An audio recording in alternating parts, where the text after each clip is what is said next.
The government has been handed fines by the EU of somewhere in the region of £150 million for breaches including failing to fly the European flag or using EU logos where EU money has been involved. So what's the problem with hoisting the EU flag in the UK? Stephen Smith unfurls the story. On Wembley Way this evening, as underperforming England prepared to meet Hungary, I wasn't sure how the St George's flag would go down, never mind the EU duster. Can you identify these flags for me? I'm sure you can. Yes. Go on then. That's the English flag. And that one? That's got to be Hungary. Hungary?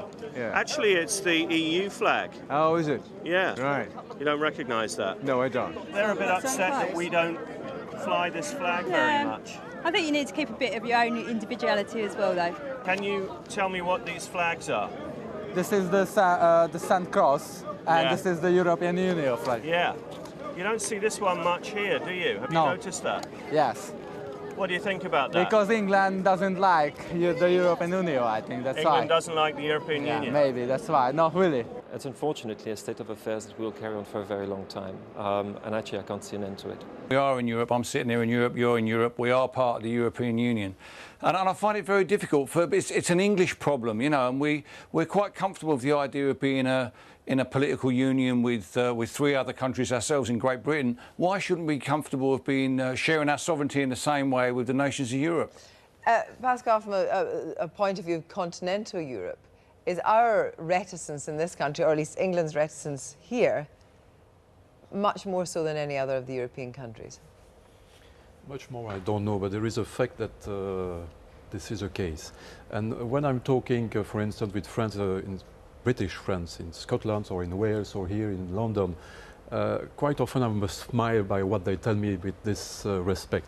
I'm talking about me and my fellow citizens or French or German people. They say, you the Europeans, you do this, the Europeans, or you do that, or you tell this, or you don't like this, the Europeans.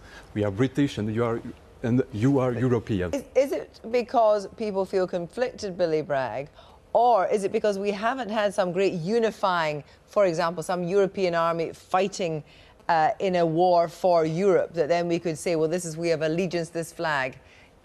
We haven't had that. Is there nothing that binds us that we can think about in a kind of historical context? Well, it is our history, I think, that makes us reticent. I mean, you saw the trouble David Cameron recently got into for accidentally suggesting that Britain didn't stand alone in 1940. I mean, the truth about 1940 is that Britain was alone with its empire, which was 550 million people. So, in some ways, we were alone, but we weren't absolutely completely alone. Canada were in, Australia were in, India were in, the Caribbean was in with us. So, absolutely. You can see how that idea of us being separate from Europe is still very touching. You have to remember, you know, in sporting terms, we didn't enter into the European Cup, now the Champions League, until 10 or 20 years after it was begun. It's almost as if we feel ourselves to be above that. But if you look at our neighbours, the Scots and the Welsh, they seem quite comfortable with the idea of being part of Europe. And you often see the European Union flag around civic works in Scotland that have been funded by the European Union. And I think if we are prepared to take their money, then we really should show the insignia as a form of branding, but also so people understand what the European Union does. I think there's so many negative stories about the European Union. We need to start looking at the very, very positive stories. The most positive part of it for me is that if I and my children never have to storm any beaches in Europe like my father's generation did because of the sovereignty that we've shared, and I think that's a positive thing.